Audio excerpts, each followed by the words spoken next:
precise and lethal. The military equivalent of a hole-in-one. But on history's front nine, there were a lot of bogeys. Direct hits, duds, and dummies. The secret mission of a lost Kennedy, and the breakthroughs that gave the bomb a brain. Now, smart bombs on Modern Marvels.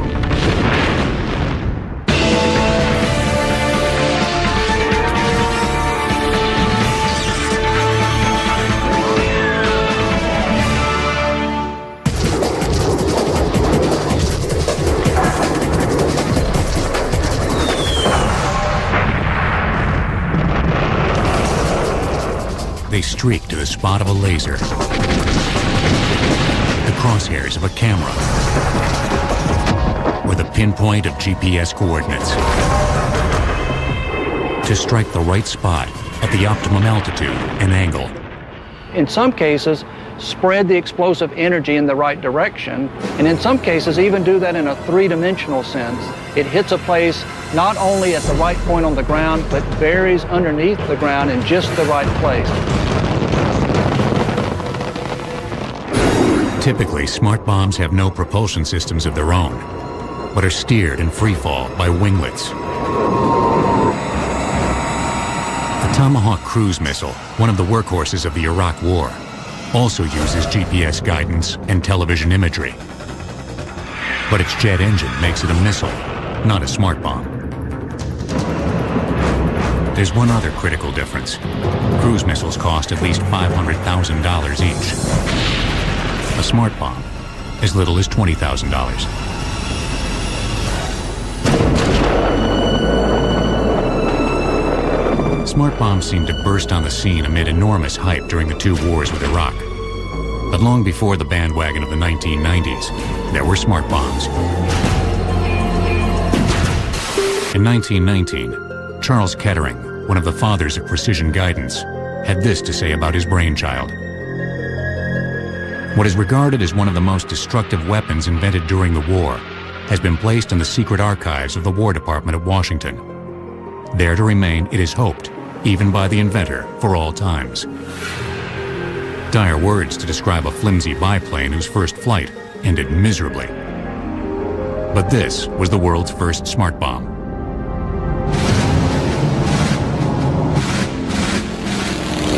World War I pilots experienced for the first time the stark equation of aerial bombing. Precision equals proximity to the target.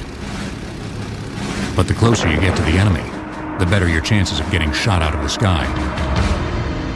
General rule is if a target is worth destroying by us, it's worth protecting by the enemy. So any target you're going after is probably going to be fairly heavily defended. The only way to stem the carnage was to start removing the pilot from the equation, to make a remote-controlled bomb. This is the so-called aerial torpedo, a prototype for a guided weapon invented in 1918 for the U.S. Navy. Not to be outdone, the Army appealed to an inventor and future president of General Motors. They went to Charles F. Kettering and asked him if he could develop something similar for them. Officially still called an aerial torpedo, the bomb was nicknamed the Kettering Bug. The Bug was a hybrid chemical weapon with a 200-pound payload of high explosives and mustard gas. A wing and motor assembly was fitted onto the warhead. For a runway, a short section of dolly track.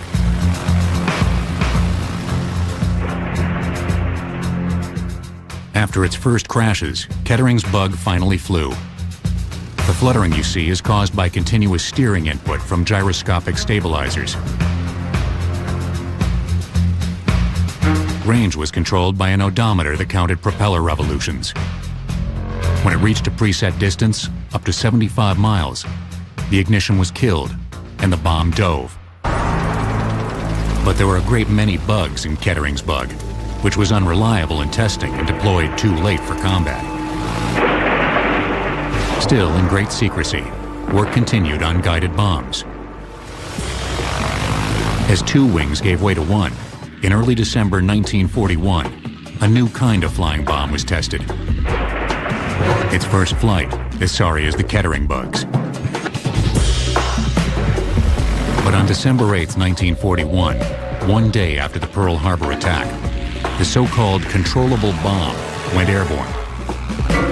An early version of an optical or television bomb. That's right. It's 1941 and the military already had a TV camera inside a bomb. From a chase plane, the bombardiers saw the TV image and flew the bomb by radio controls, like a really big remote control plane. You're essentially sitting inside the bomb because the TV camera's in the nose and you're flying the bomb. But as the conflict deepened, the U.S. military thought it had the answer to precision bombing. And it wasn't the controllable bomb. In order not to bomb churches, habitations, and only to hit military targets, an instrument of this nature was vital. The bomb sight is just this instrument. The famed Norden Mark 15 bomb sight aimed a bomb drop while taking over a plane's controls during the approach.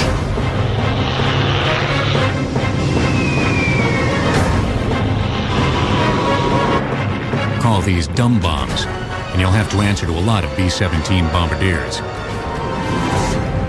The bombs weren't so dumb. The equipment they had, the bomb sights they had were actually pretty good. Under a calm environment, a single airplane can drop the bombs generally within 500 feet of a target. But when you put them in large formations and throw in bad weather and people shooting at them, the typical World War II bomb missed by more than 1,000 feet from any target. That's why it would take hundreds and even thousands of airplanes, say, to destroy a single factory. The military term was bombs per acre, saturation bombing.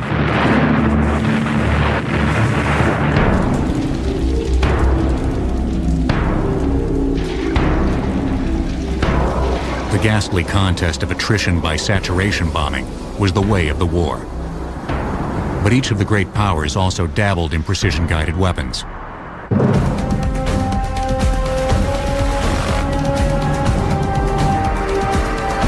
The terror bombers of the age flew a barbaric kind of smart bomb. Kamikazes. Obviously, it kills the pilot, but they provide that terminal guidance for an anti-ship missile. The Germans had a sizable arsenal of guided bombs. One was the Fritz X, named for the X or cross of its tail, which could be remotely controlled during the bomb's descent. It had a flare on the back of it so that the pilot could see where the bomb was, and then he would steer it with a little toggle switch, just like you fly model airplanes today. And he would guide that and just superimpose that bright dot over the target and glide it in.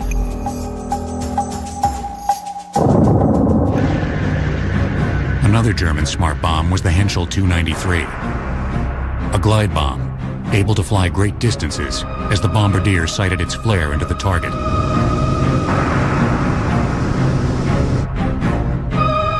This American glide bomb is television guided, like the earlier controllable bomb. The bulge beneath the bomb houses the TV camera.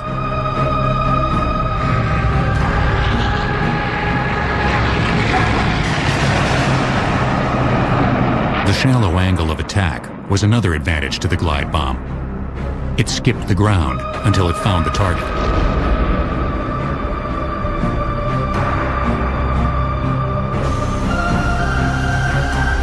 Here's the view from the bomb, looking remarkably like an image from the 1990s. But the year is 1944.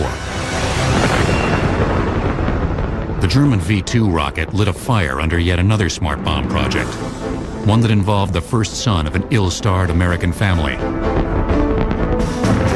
By the fall of 1944, the V-2 was striking British cities. Secretly, an American project codenamed Aphrodite was underway to destroy the V-2 launch sites. Worn-out bombers, like the B-24 depicted in this period cartoon, were re-enlisted. Wired for radio remote control. Fitted with television cameras.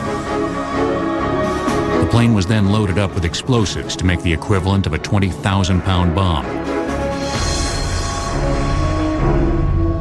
One of the Aphrodite volunteers was Joe Kennedy Jr. Joseph P. Kennedy Jr. was a Navy pilot. He had just completed his tour of duty in Europe. Technically, he could have gone home, but he volunteered to stay for this highly classified project. Basically, he had volunteered to be a takeoff pilot. Pilot and co-pilot were needed to get the bomber airborne, after which they could parachute to safety. The pilotless bomber could then be remotely steered over the channel and into the V-2 sights. On August 12, 1944, Kennedy took off on mission number 3. Joe Jr.'s mission should have been a really short one. He and his co-pilot Wilfred Willey really just needed to take this bomber off, get it into straight and level flight, and then bail out. While they were still over Britain, there was a premature detonation. As a secret report said, the plane was, quote, suddenly enveloped in a large circular ball of flame and white smoke and disintegrated in the air. The bodies of Kennedy and his co-pilot were never found. Aphrodite flew a few more missions, but never knocked out a V-2 base. Later in 1944, the project was scrapped. Then, the drive towards guided weapons abruptly vanished in twin mushroom clouds. Hiroshima, Nagasaki. Development of conventional guided munitions ceased, and they ceased all funding for it and all interest in it because they thought that the nuclear weapons would replace all that and there would not be any more conventional wars.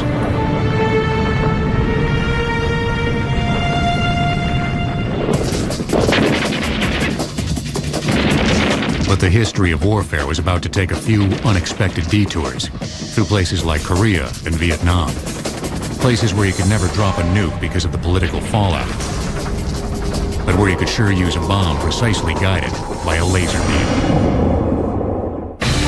The first battleship sunk by a guided weapon was the Italian ship Roma.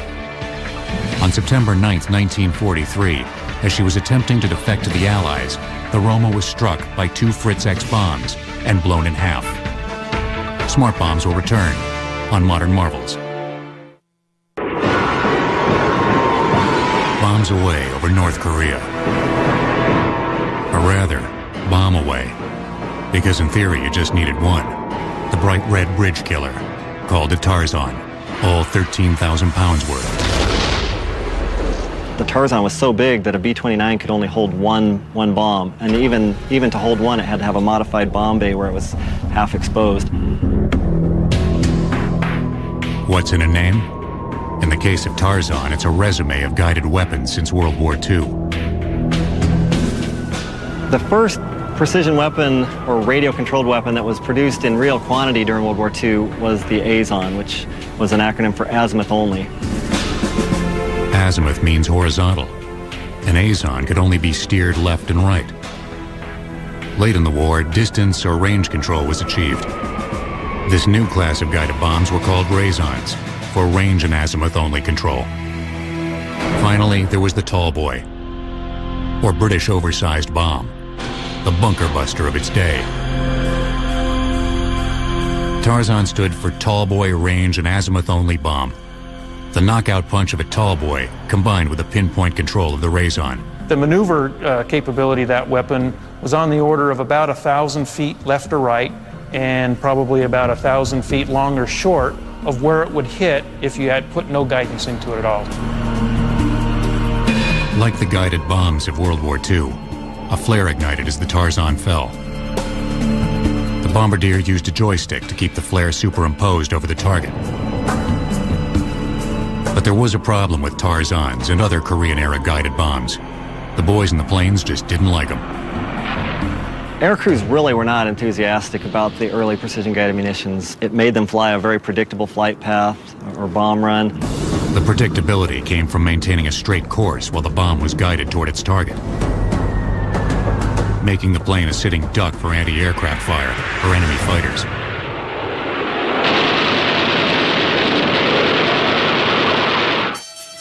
From World War II through Korea, guided bombs had the stigma of being oddball devices that few airmen wanted a part of. commanders took the view, I think, that it was just a quirky experiment, and they were really into massive bombing. It didn't matter how many airplanes and bombs, there were plenty of them available, so you could send what you needed to destroy a target. Then came the conflict where indiscriminate bombing was no longer politically acceptable: Vietnam. The politics reached all the way into the cockpit. Air crews flew under restrictive ROEs, or rules of engagement, a long list of targets that you couldn't bomb.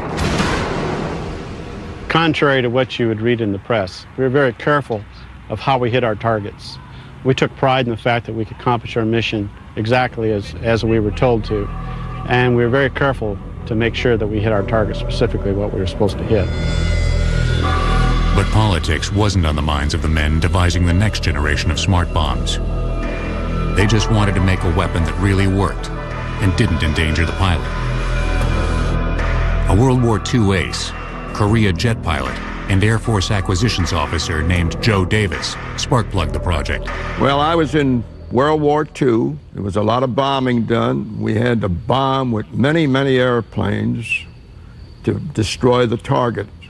He, in his way, was an operational visionary, not a technical visionary, but he had been there. And he knew the problems those kids were facing in Vietnam. In 1964, an executive named Glenn Peniston from a little-known company named Texas Instruments called on Davis. He had a prototype of a sensor for a proposed radar-guided bomb. On the spot, Davis wondered if the sensor could be adapted to seek out a laser beam. He gave the company a single weekend to work up a proposal. One engineer who lost his weekend was Weldon Word. I would say that 60 or 70% of the things that we wrote down and conceived with the slide rule that weekend stayed forever. The idea was simple. From a pointer or designator, a laser is focused on a target. Though invisible to us, to the sensor on the nose of the bomb, it's like a flashlight in the dark. The sensor is screwed to the front fuse mount of a general-purpose bomb. This used what we call a birdie head that would free float in the wind as the bomb fell to the ground. That would keep it pointed in the direction the bomb is actually flying. In the front is a quadrant detector. The quadrant detector has 4 laser receivers. If the laser spot that's on the ground would go to the top part of the quadrant, the bomb would then steer in that direction so that the spot would be in the middle. To further simplify the design, the winglets go only hard left or hard right. Bang-bang steering, it's called, constantly correcting the bomb's course all the way to the target.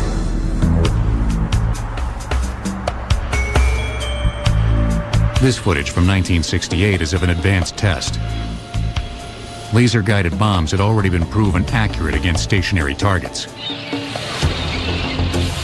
But could one hit a moving target, such as this remote-controlled tank? The unmanned tank was set loose. One jet followed it with a laser beam, while the other one released the bomb. Striking within 10 feet was considered to be a direct hit. Davis's biggest challenge, though, might have been guiding the bomb through the Air Force bureaucracy. Now I wind up arguing with the 2-star general. He's telling me it won't work, it's not any good. And I'm telling him we're already hit the target. We got a CEP of 10 to 12 feet. We already hit a moving tank. And then the 3-star general at the end of the table shut him up.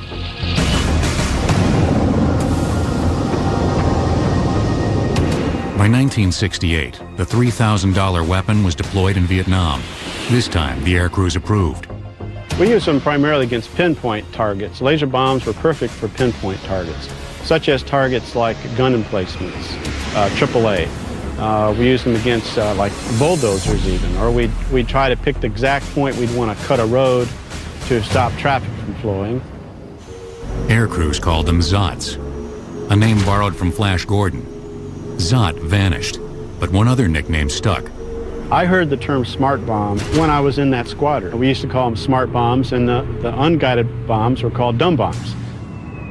In a single operation against a bridge in 1972, Smart won out over dumb.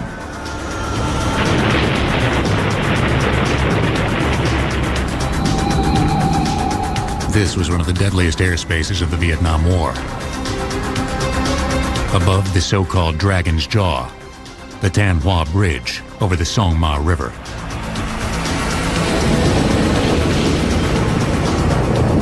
For 5 years, the steel and concrete reinforced bridge had been impervious to conventional bombs. Where they'd flown hundreds of sorties, lost dozens of airplanes and crews trying to destroy this massive iron bridge.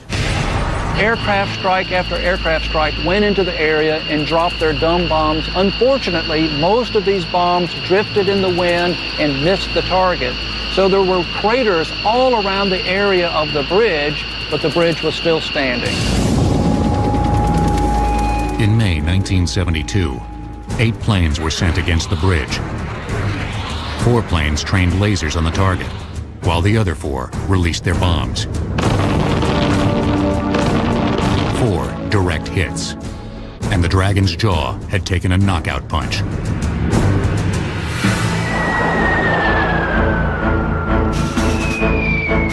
Everything up to now had been prehistory. Other devices had been complex and technology-laden, but the laser-guided bomb was smart. I would say that was really the first weapon that worked, and it worked so well that aircrews didn't mind dropping them. In fact, they were enthusiastic about dropping them. Still, they were small fry in the big picture. Politically, Vietnam was an aberration. It was a small war, and we're still in the heart of the Cold War. These things aren't going to happen on a regular basis. But the small war would become all too regular, giving rise to both a seeing eye bomb and a GPS bomb that could literally hit what it couldn't see. During the Vietnam War, the U.S. dropped more than 7 million tons of bombs, fewer than 25,000 tons of which were laser-guided. Smart bombs will return on Modern Marvels. You are the bomb, hunting the enemy and hurtling towards him at thousands of feet per second.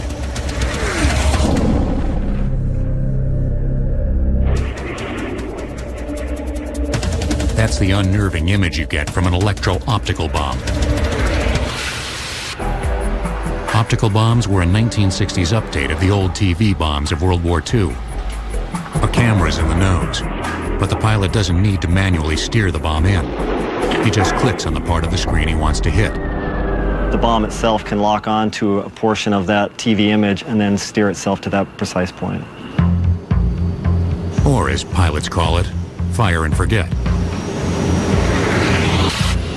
This is a 1971 version of the Walleye electro-optical bomb.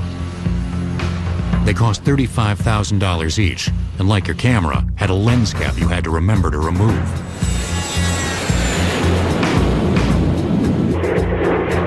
During flight, a second protective cap is jettisoned. Now the bomb's eye is wide open. Target is locked. Walleye hits the bait.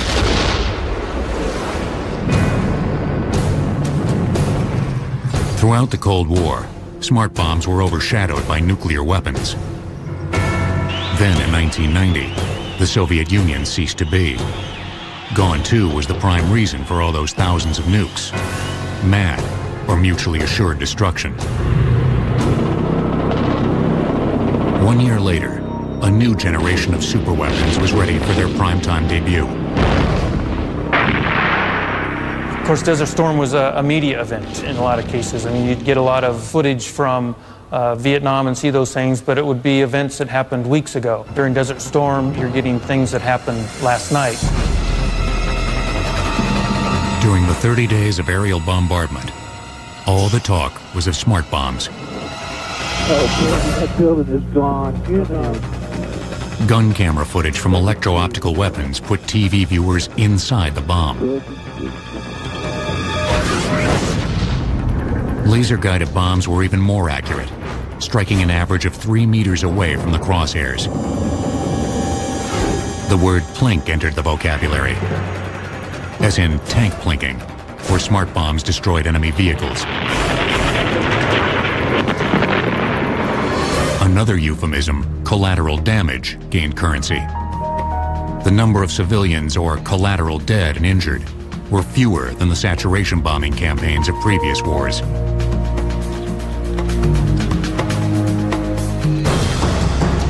when the 30 days were over, the numbers didn't quite stack up to the hype. The military had relied mostly on the conventional or dumb arsenal. Just 17% of bombs dropped were smart. The primary precision-guided munitions delivery platform was the F-111, and there was only one wing of those that had that capability.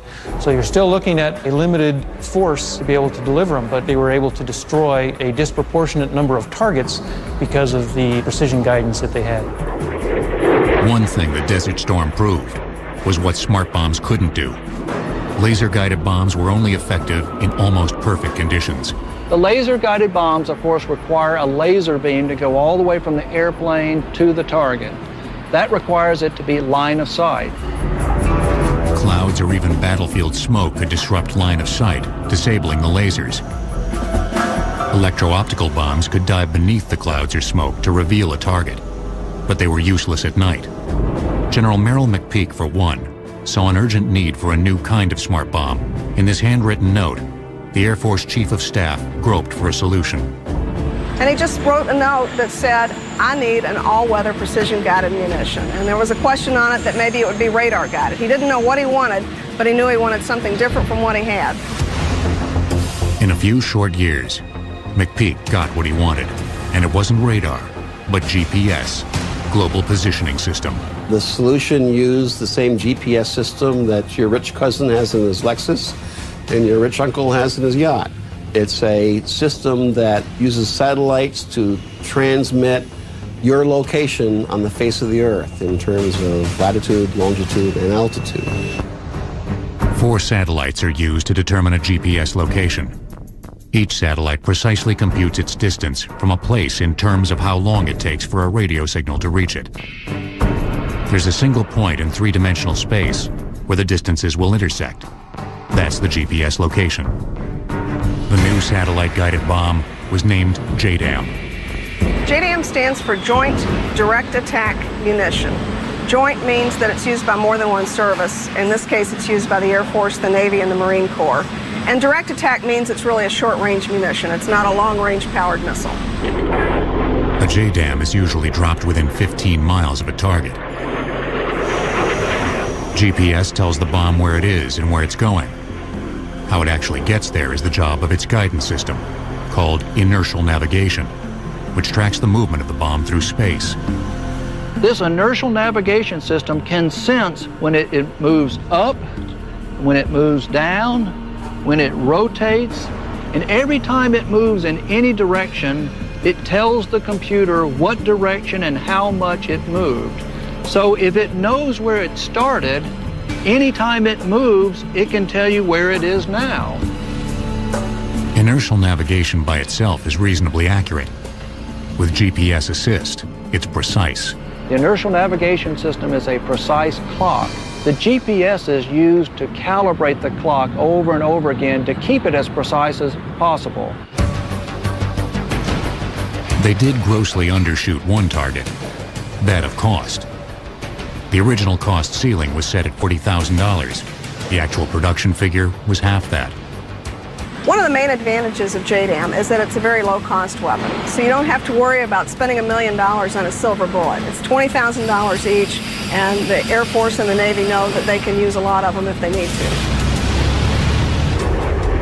Among the disadvantages, with a GPS bomb, you can only hit stationary targets, buildings, not vehicles. But other bombs could blink tanks. With the JDAM, the Precision Dream Team was complete. Laser guidance for greatest precision. GPS assist for all-weather day and night bombing. Electro-optics for the flexibility of flying the bomb. Throughout the 90s, the arsenal was rolled out. So we see in 91 in the Gulf War, then in 99 in Kosovo, 2002 in Afghanistan, and then 2003 in Iraq, this ramping up of the employment of precision-guided munitions. 66% of all bombs dropped in the Second Iraq War were precision-guided. Smart bombs had clearly effected a revolution in arms. But critics were asking, what about the news accounts of weapons gone tragically off course? How can smart bombs go dumb? One smart bomb was entirely designed, built, and deployed during the 43-day duration of the Gulf War. The laser-guided GBU-28 Bunker Buster had a body improvised from surplus howitzer barrels. Smart bombs will return on Modern Marvels. Precision-guided bombs usually live up to the name. But why do a persistent few go off course? Sometimes hitting precisely the wrong targets. Check out this crater. Mark Garlasco has seen both sides of the precision arsenal. He's a former intelligence officer who left the Pentagon to become a civilian watchdog. It was kind of strange for me. I had been one of the folks involved in actually determining the aim points, and here I was standing in front of these buildings, working on a mission for Human Rights Watch to assess the conduct of the war. There's the telecommunications center. 5,000 pounder right down the belly. So I knew what the aim points were, and I was able to look at buildings and say, gosh, in this case, each one of these weapons struck exactly where they were supposed to. Or in some cases, hey, there was one miss, or this one was off a few hundred yards. This is the Nasiriyah Ba'ath Party headquarters. As you can see, the facility is completely destroyed. According to the Pentagon, smart bombs are 80% accurate. 1 in 5 is a miss. Of these, a small percentage just don't work. These are mechanical devices, and all mechanical devices have a certain error. A JDAM, for example, has about a 2% mechanical error. And just because of the nature of mechanical devices, it will fail 2% of the time. Then you also have human error. You've got to have a person inputting the coordinates for where the bomb is going to be dropped. And if they make a mistake, people will die. There are also intelligence errors, despite a rigorous system of targeting. When I was in the Pentagon, intelligence drove targeting, and we would take a look at what the objective was. And we would feed targets to the warfighter. There would be a review of those targets. Lawyers would look at it for compliance with international humanitarian law, and then the warfighter would push it back to us and say, these are the ones that we still have on the target list. With potentially hundreds or thousands of targets on that list, there will be errors. Kosovo, May 1999. CIA targeteers choose a building in downtown Belgrade they believe to be a weapons depot and dispatch a B-2 bomber with 5 JDAM GPS-guided weapons to strike it. Were they accurate? Very accurate. All 5 struck the building. All 5 struck their aim points. The problem is, the building wasn't what they thought it was. The building was the Chinese embassy. There were 24 casualties, 4 killed, and the United States had a diplomatic crisis on its hands. The official explanation was that targeteers were working from an older map of the city. The Chinese embassy had moved years earlier. In Iraqi freedom, the problem wasn't that we didn't have the right address. It was that often, no one was home. One of the issues is, a lot of the buildings were empty. When the bombings took place at the beginning of the war, the Iraqis had plenty of lead time, and they knew that the war was coming. So this is one of Saddam's bunkers. When I was in the Pentagon, you're doing the best job that you can with the information that you have. And you have to understand that the adversary is doing his very best to deny the information from you. And so you're trying to put together a puzzle from thousands of miles away. Or sometimes from just a hilltop away. Like Mark Garlasco, Green Beret Captain Jason Amarine has also seen both sides of smart bombs. Saved by laser bombs one day, struck by a 2,000-pound JDAM the next, in what's been called the worst friendly fire incident of the Afghanistan war. In 2001, after the World Trade Center bombing, My detachment was alerted to deploy to Afghanistan to conduct unconventional warfare operations. By November 2001, Captain Amarine and his Green Berets were fighting alongside Northern Alliance leader Hamid Karzai. They relied on precision airstrikes to hold their own against overwhelming Taliban forces. And when we described our location to the aircraft overhead, the response was, that's all you've got? And the pilots, to their credit, knew exactly how dire the situation was. And before long, the sky was just loaded with F-18s and F-14s were coming to our aid. And they bombed the hell out of that Taliban convoy all morning as we directed the airstrikes. On December 5th, the little guerrilla unit had advanced closer to Kandahar. Karzai had just been named interim president of Afghanistan. He was expecting to receive surrender terms from Kandahar at any moment. A separate Army command unit was directing airstrikes against some Taliban diehards. From 39,000 feet, a B-52 bomber released a JDAM bomb that was a direct hit on Captain Amarine's position. When the bomb hit, it hit just out of the blue. There's no whistle, there's no telltale sign that a bomb's about to strike. All I knew is there was a massive explosion and I flew through the air. That morning, I lost 22 of my Afghani soldiers, 22 of my best Afghani soldiers. I also lost my team sergeant, Jefferson Davis, my senior communications sergeant, Daniel Petitore. A friend of mine that was with the headquarters named Cody Prosser was also killed. Amarine himself had both eardrums blown out and shrapnel in his leg. Hamid Karzai was wounded in the face. The preliminary report on the incident, called a fatality bulletin, blamed an overconfident operator who, quote, failed to have his assistant double-check and confirm his target calculations. And so you have 3 Americans died in the strike, and Hamid Karzai almost died. Now, had he been killed, where would Afghanistan be today? Having experienced the alpha and omega of smart bombs, what does Captain Amarine think? One thing I can't stress enough is things are going to go wrong. It's never going to be sterile. You're always going to be hurting people that you intend to hurt and also people you don't intend to hurt. It's just you do your best to make sure that the bombs are dropping on the right target.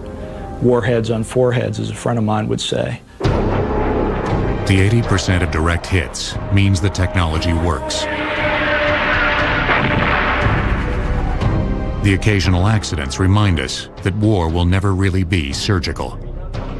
The danger in thinking that smart bombs are somehow safe is that we may be quicker on the trigger. The threshold for going to war is lowering. The more you use these weapons, the more we see in these weapons a license to resort to war more frequently, the more we will see that civilian casualties are not a thing of the past. But it's the military's job to be ready for any eventuality. Future wars may be fought with smart weapons like these, robot paratroopers, and pinwheeling killing machines.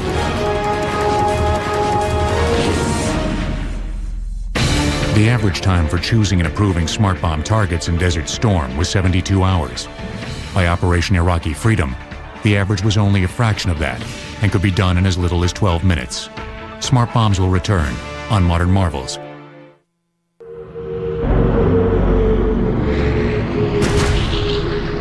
On March 11, 2003, at Eglin Air Force Base, a giant weapon with the gaudy nickname Mother of All Bombs was tested. It is a smart bomb. It has an INS GPS kit on it. It can be launched from very high altitudes and therefore can attack targets very precisely. MOAB, or Massive Ordnance Airburst Bomb. About $170,000 apiece, packed with 21,000 pounds of explosives, designed in part to clear out large areas of vegetation. This'll buzz cut your back 40. But it's not the future of smart bombs. Except for its precision guidance, Moab is an old-fashioned weapon known as a daisy cutter. But the trend in smart bombs is away from heavyweights like Moab to smaller and lighter ordnance. The more accurate the bomb, the less boom you need. This is a test of the SDB, or small diameter bomb.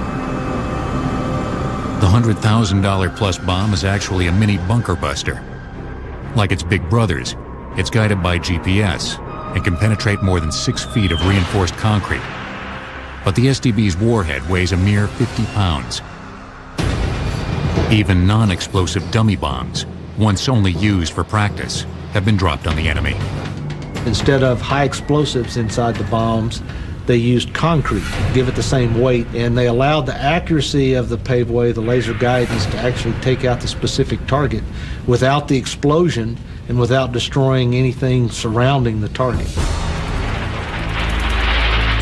The other trend in precision bombing is known as joint standoff, giving weapons great range, allowing pilots to stand off miles from harm's way. The Joint Air-to-Surface Standoff Missile, or JASSM, is just now finalizing its operational test. So this has not been used in operational use yet, has not seen war. However, it's been very successful in its testing, and this is essentially the future of our weaponry. Costing between $400,000 and $600,000, JASSM can fly to a war zone up to 70 miles away. Arriving above an enemy position, it begins circling, trolling for targets while feeding TV images back to command stations. That allows the weapon to be loitering in the area of the target, waiting for something to occur, and in fact could receive commands against different targets after it's left the airplane. The ultimate smart bomb is one that chooses targets as well as attacks them. What's known as an autonomous weapon. Possibly they're the battlefield robots of the future. One autonomous system is a so-called sensor-fused weapon. Sensor-fused means it's packing different weapons, choosing them on the basis of what it sees. Parachuting from the bomb are many can-shaped objects. Miniature rotors help each one patrol a battlefield while sensors scan the area. It would look for a heat signature. It might look for a shape. It might look for a sound. The particular heat signature of a tank would signal the weapon to release an armor-piercing round.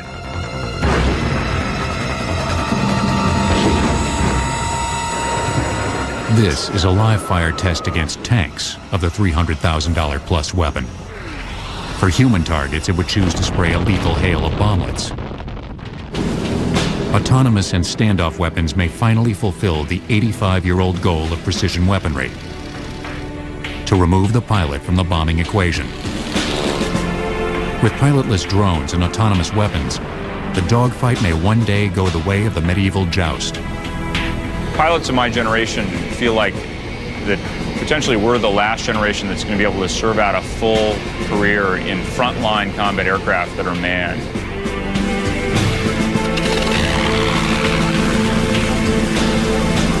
From the aerial torpedo to the laser-guided bomb to joint standoff weapons, safeguarding pilots has always been the goal. Protecting non-combatants, the humanitarian bonus. You know, in the Second World War, you had things such as Dresden, where entire cities were bombed. Or you had Hiroshima and Nagasaki, where just huge, massive amounts of civilian casualties were sustained. That's something that no one ever wants to happen again. With precision weapons, there may never be another Dresden. But there may be many more Baghdads. Bombs may be smart, but history will judge how intelligently they're used.